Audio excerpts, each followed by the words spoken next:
好，接下来我们要来关心的是中美的太空竞赛是胜负已定吗？现在我们来看到的是大陆现在有了天宫，还有这个 AI 悟空，还披上了这个防弹衣。中国太空人大啖牛排怎么一回事？等一下我们都会一起的来做关心。好，这一场看不到烟消的战场就是太空竞赛。好，赶快来看到的是最新消息，刚完成创举的是神舟2020号，疑似呢却遭到了太空碎片的撞击，因此呢推迟返回哦，也凸显了太空垃圾的问题，现在确实已经越来越严重了。但是呢，大陆早就已经料到这一天了，所以我们可以看到，它在9月底的时候就把它的太空站做了一个全面的升级。怎么做呢？包括加装了这个全新的太空碎片的防护装置，堪称为天宫。披上了太空的防弹衣，并且加入了大陆自己研发的这个 AI 模型悟空，来帮助他们的太空人可以提升任务的效率跟它的安全度。那么节目一开始要请教赖老师怎么看了这个大陆的新技术，能够做到太空防御跟反制的双重能力吗？已经能够有能力来应对中美之间的太空战吗？赖老师怎么看？太空战基本上你没有办法有效的防护啊，也就是说。即使川普所谓的这个金琼计划啊，也只能是保护地面上的地球的这个美国的安全。但是事实上大家也都知道，它不能有效的防护，即使它建立4层的防护网，它基本上也是无效的啊，因为还是可以突穿。俄罗斯普丁现在就告诉你说，我可以用海燕，我可以用波塞冬，就是海神的这个核动力的。核导弹我可以制造海啸把你吞灭，所以你制造的那个金琼是毫无用处。在太空更是没有办法，太空基本上你没办法有效的防护，所以太空战基本上就是相互摧毁对方。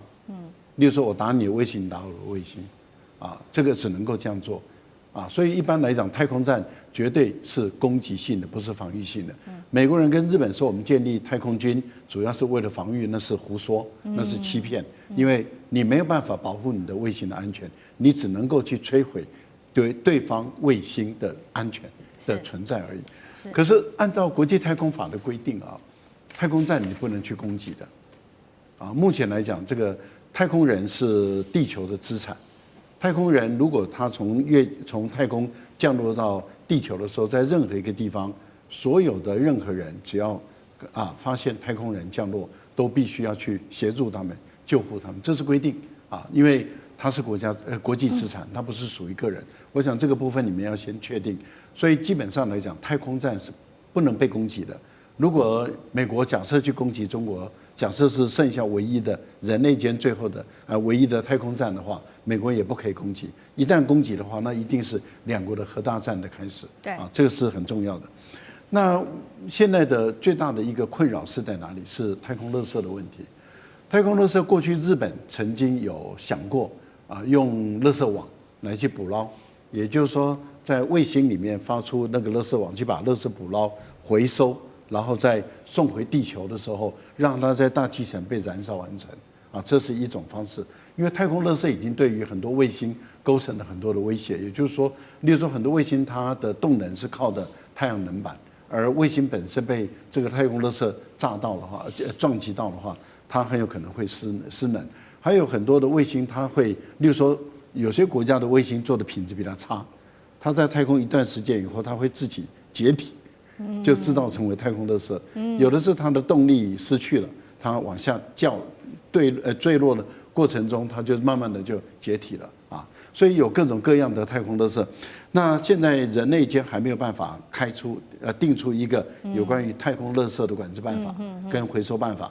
有的中国大陆前段时间也曾经尝试用机器手背去夹垃圾，因为也就是说在太空漂浮的垃圾中，我是不是用机器手背把你夹起来，然后把你回收送回地球，然后在大气层的过程中都把它燃烧掉。目前来看的话，这个大陆对于太空的研究跟了解确实进步的速度非常快，是，这也就是让美国压力很大的原因。是，好，太空垃圾的问题还在寻求这个解决的方案当中，但另外一方面刚刚提到了嘛，国际法规定是不能太空站进行攻击行动的，但是我们来看到美国这个时候却在加速的它的是太空军事化。美国媒体自己揭露的。他说呢，美军的太空司令部即将部署2款全新的太空武器，包括了这2款叫做第一个牧场，第二个叫做远端模组终端机，目的就是要中断，然后干扰包括来自于中俄的卫星通讯，要瘫痪它的整个太空网路。连美军高层都自己承认说，确实有这件事情。那么包括了他还在说呢，指控中国自己也在演练所谓的太空空战，而美国还说，中国说的这一款太空垃圾捕捉器的民用设备，其实根本就是轨道的杀手，可以进行无声的接近，推动目标改变轨道。委员怎么看？其实现在都刚开始而已了哈。美国所谓部署的牧场，其实那个翻译应该翻译作草地 （Meadowlands）。它的概念是什么啦？就是我弄出一个场域，一个等于是一种电子作战，然后可以干扰在这里面我所要干扰的卫星或者太空武器。哦，它的名字叫 Meadowlands 哈。草地应该叫做 range 啊，就翻译不一样哈。牧场应该叫 range， 这是草地，翻草地比较正确啊。那第二个呢，它所谓远端控制啊，那当然我们了解到哈，现在的不管网络啊、通信技术都进步，要从地球上去控制太空中的一个 terminal 一个任何一个仪器。那这个仪器其实说上就是一个人造卫星，这人造卫星完全贴地面上，因为有时候人造卫星打上去的话，就是控制通讯啊，大部分都还依赖它机器自己在运作。可是要从地球上啊，随时指挥它去攻击某一个地点哦。变成武器化，难度还是蛮高的。那现在美国人所想的精穷是什么设计呢？就是比如俄罗斯发了一个弹道导弹的时候，只要飞出了大气层，进入太空状态的时候，然后它就可以先侦查，知道它的轨道。第二个锁定你以后，就用这个所谓好听一点叫远端控制什么器，其实这是杀手卫星了。跑去怎么很快速的去撞它？是，因为太空没有空气，所以那个速度可以很快来攻击它，或者跑到那附近里面去爆炸。反正美国人这个想象很多了哈。那这些东西有没有用？你说不能说它完全没用也不对，可是有多好用那就是一个问题。精准到什么程度？像他们军队的研究就说，我精准武器要精准到什么程度？我要投弹的时候要投几颗才会打到，对不对？我这个导弹的话要在圆周公差要几米内3米呢、5米呢，还是30公里，那就别提了哦。所以讲的精确度现在都还不知道没有人看过，都是还在实验室阶段里面了。那对中国会很难吗？可能不是很难。现在问题来，因为中国是高超音速导弹最发达的国家这个俄罗斯有，但是还是跟中国有点距离。中国种类多嘛，速度快嘛，这个进入这个太空的时候，那种成坡体，你要卫星拦它，那个难度会非常非常的高。是，所以我是觉得双方面的竞赛刚开始所谓说捕捉太空垃圾跟这些东西不太一样。捕捉太空垃圾，当然技术档次很高，练久了以后。它就会变成攻击武器，可以回收你卫星。你少说了，根本就是要拦截对方的导弹用的。你拦截那个太空垃圾的技术发展到拦截对方的导弹，那就不太一样了对，重点其实目标大家都想要用太空的卫星去拦截对方的导弹真的是终极目标。那个高超音速导弹的速度可是比太空垃圾快很多了，快很多。不过这是目标。那这个整个中美在这方面技术竞赛刚开始而已好，这一场技术竞赛，我们要另外一方面持续看到这个是比较有趣的一个反差是中国的神舟21号太空人，竟然是在太空站上面还可以启用它的热风烘烤机来吃东西，吃的很丰富包括了烤鸡翅、烤牛排，还有190种的菜色。那大家就在反观说 ，NASA 记得吗？就是去年我们还在做报道的，2名太空人搭乘波音的太空船升空，却因为这个推进系统出问题，导致2个人本来是8天的任务变成了9个月。返回地球之后，我们都画面上可以看到有照片，这太空人的身体就出现了严重的退化跟异常等等。中美太空竞赛谁会取得最终胜利？李将军怎么看？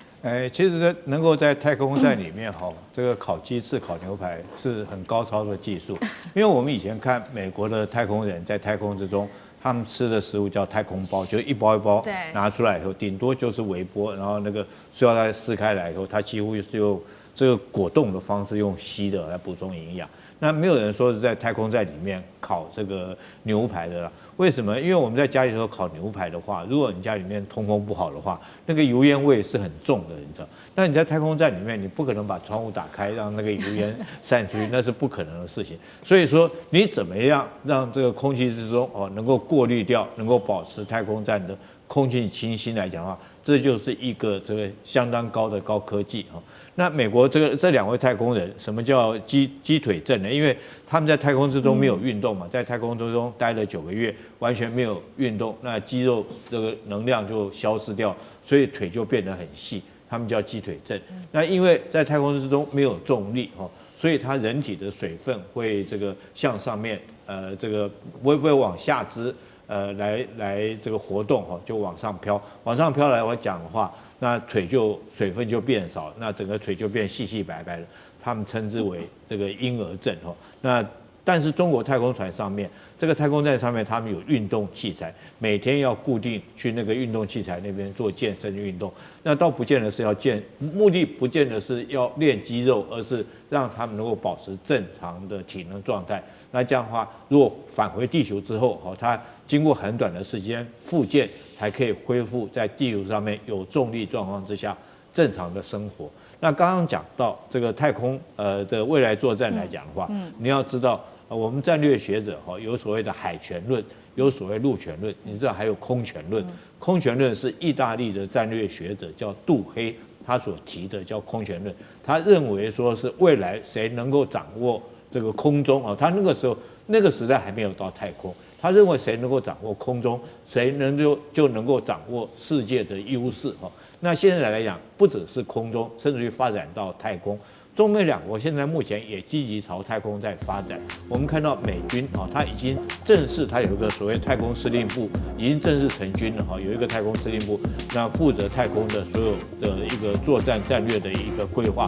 那中国也有相关的，所以你看中国来讲，它不叫做我们台湾叫空军。